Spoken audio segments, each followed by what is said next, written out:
Today we're diving into the eerie legend of the Vardøgir.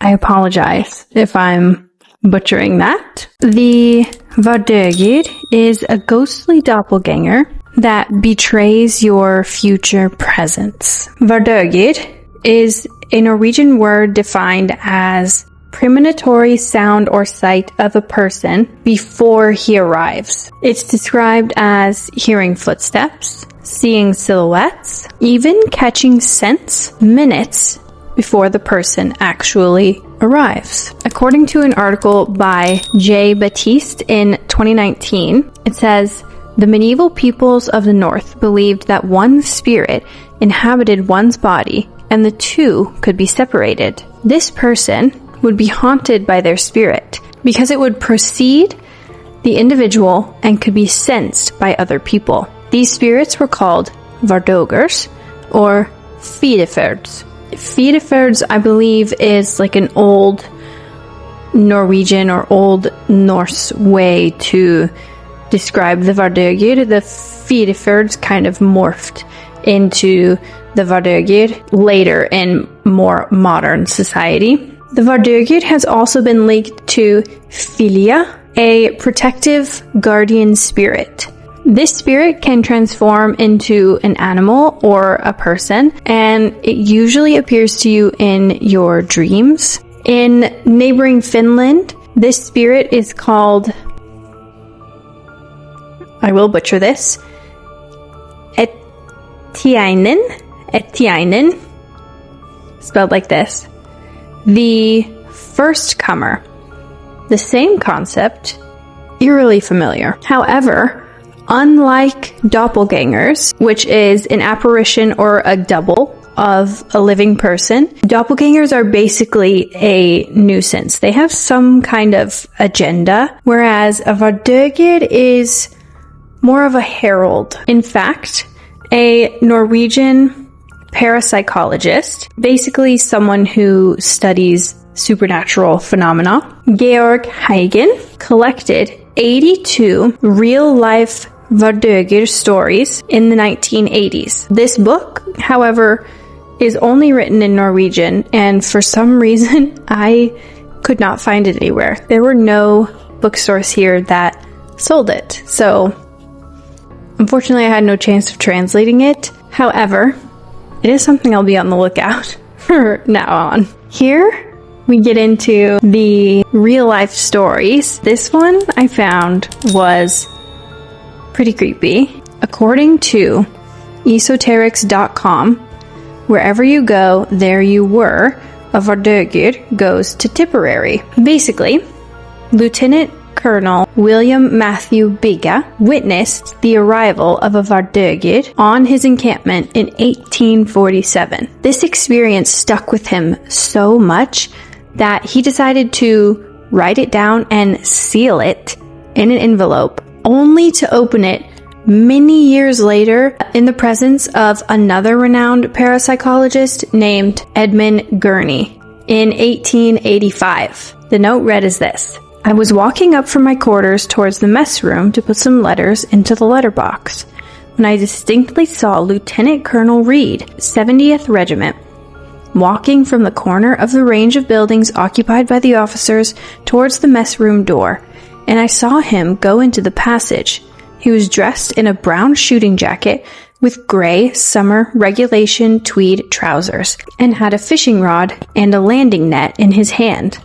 Although at the time I saw him, he was about 15 or 20 yards from me, and although anxious to speak to him at the moment, I did not do so, but followed him into the passage and turned into the anteroom on the left-hand side where I expected to find him.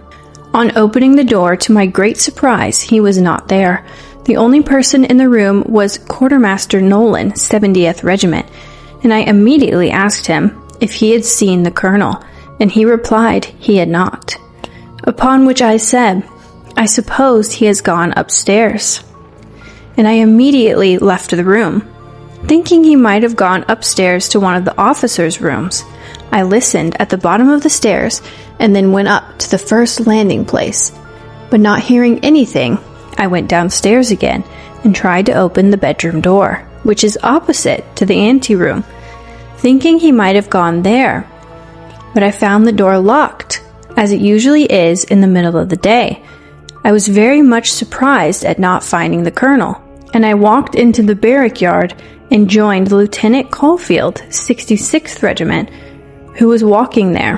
Bigga then goes on to say that he voices his confusion to Lieutenant Caulfield, describing the odd manner of Colonel Reed, all while keeping his eye on the only door leading into the mess room. Of course, nobody emerged into the mess hall until 10 minutes later, the real Colonel Reed walks through the door. I saw the colonel walk into the barracks through the gate, which is in the opposite direction, accompanied by Ensign Willington, 70th Regiment, in precisely the same dress in which I had seen him, and with a fishing rod and a landing net in his hand.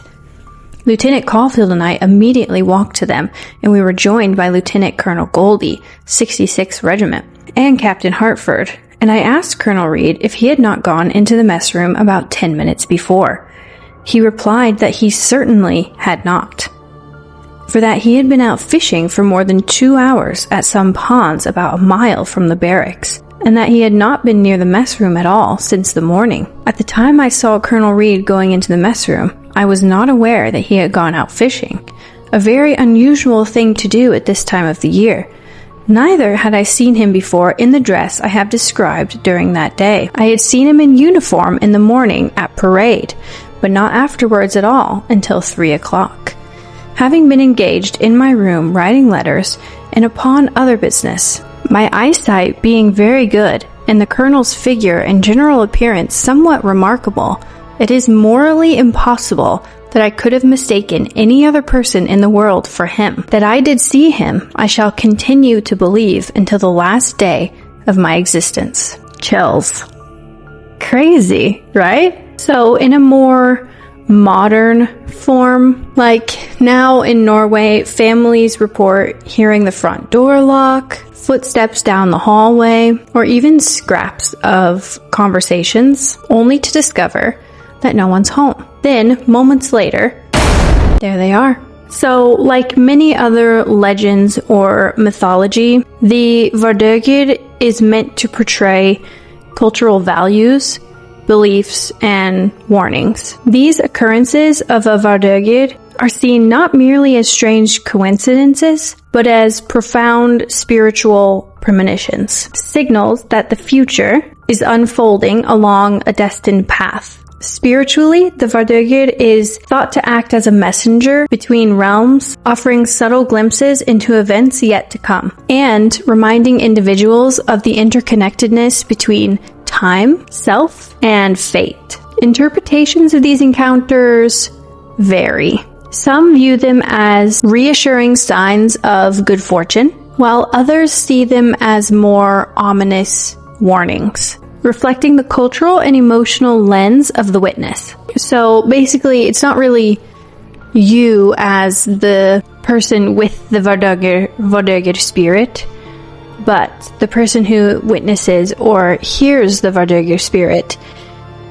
It's some kind of sign to them.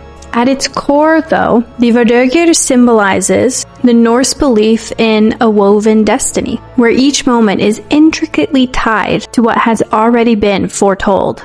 And these spirit visitations serve as confirmation that fate is already in motion. So, is it supernatural or psychophysical? In 2002, L. David Leiter theorized Vardøgir might indicate non-local consciousness. Basically, your awareness existing outside of time. Non-local consciousness refers to the concept that consciousness is not confined to specific locations in space, like the brain and body, or specific moments in time, like the present. It suggests that consciousness can extend beyond these physical boundaries, potentially into a larger, interconnected field. It's akin to bilocation, basically the phenomenon of being in two places at once, or autoscopy, a psychological experience where a person perceives their body image or a version of themselves from a perspective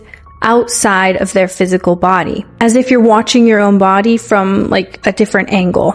But skeptics offer even simpler explanations, like autopilot memory glitches, expectation-based illusions, or auditory hallucinations. When your brain expects that a person is coming, it basically just fills in the blanks. In Norwegian culture today, Vardøgir symbolizes uncanny familiarity.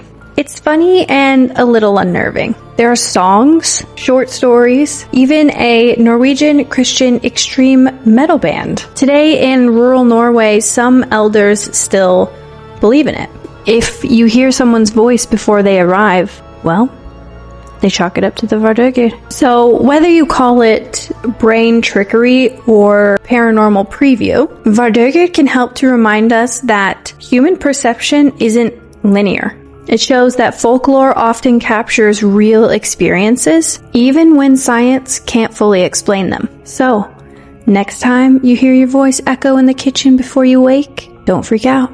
Maybe your Vardøgir's just home early. I personally have a story where I didn't see anyone before they arrived, but I was sleeping in my bed. I was probably 19 at the time. I was taking a nap in the middle of the day, and I woke up because I heard someone whisper, "Megan," in my ear, and it was loud. It was like right here. Like I can almost feel the breath of the whisper, and it was just like, "Megan," like that.